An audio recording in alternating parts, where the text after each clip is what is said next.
Hello, welcome to Sports Interactive. Joe Mahan here. I'm here with Lisa Kelly. As you can see, a helicopter behind us. We'll be going up in a few minutes. But Lisa, we want to talk a little bit about the Boston Celtics. What do you think about the sale of the team?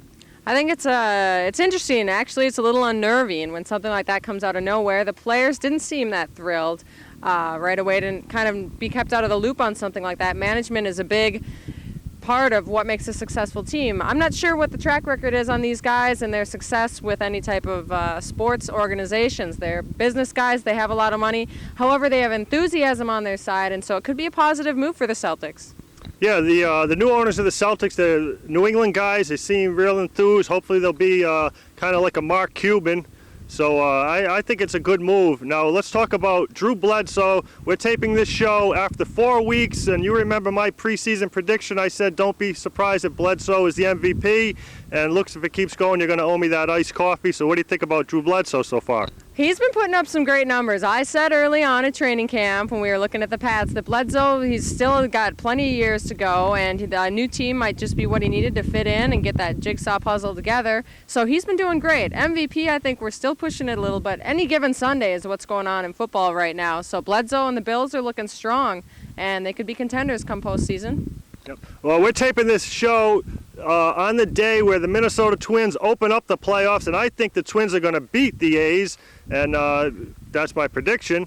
Hopefully they got to win that first one in Oakland. But what do you think about the playoffs, National League and American League? It seems pretty cut and dry, honestly. Nobody's picking the Twins, but my team's got heart, and I've got faith. So I'm looking at these guys. We don't start with Zito. We have Radke there. If we can win one of the games in Oakland, I'd say we can take the series. The Dome is a horrible place for opposing teams to play. Everybody knows that.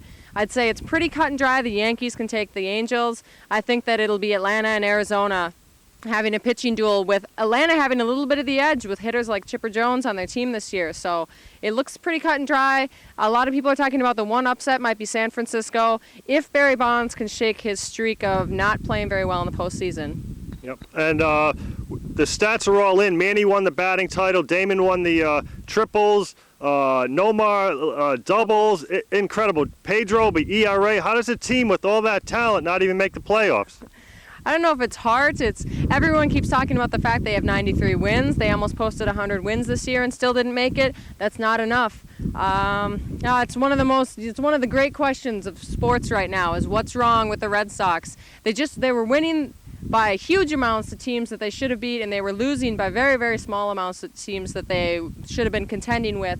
So I think it gets to taking that last step. I don't think they had that fire this year that they really needed. They played individually very well and not well as a team. That's what was missing, is the team component.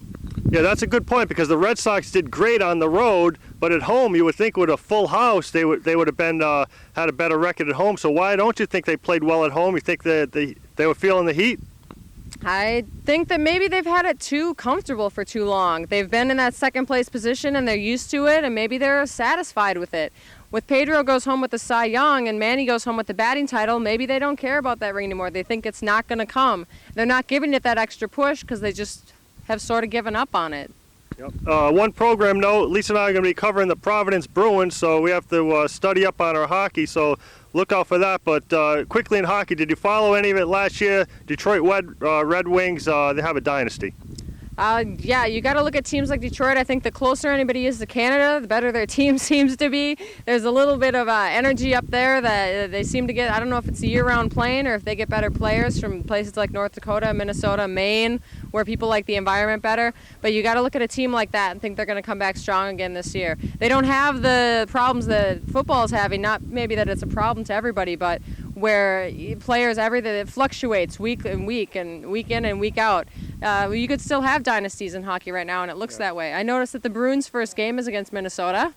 Okay. The Wild, newer team, but we'll see how everybody turns out this year. The Bruins have a really, really young team. People are saying they lost some of their top players, but they're so young, and they did pretty well last year. So I think with this more experience, they could also be in the postseason this year. Yep, I agree. Well, Lisa, you ready to take a flight? Let's take off. All right. Stay tuned.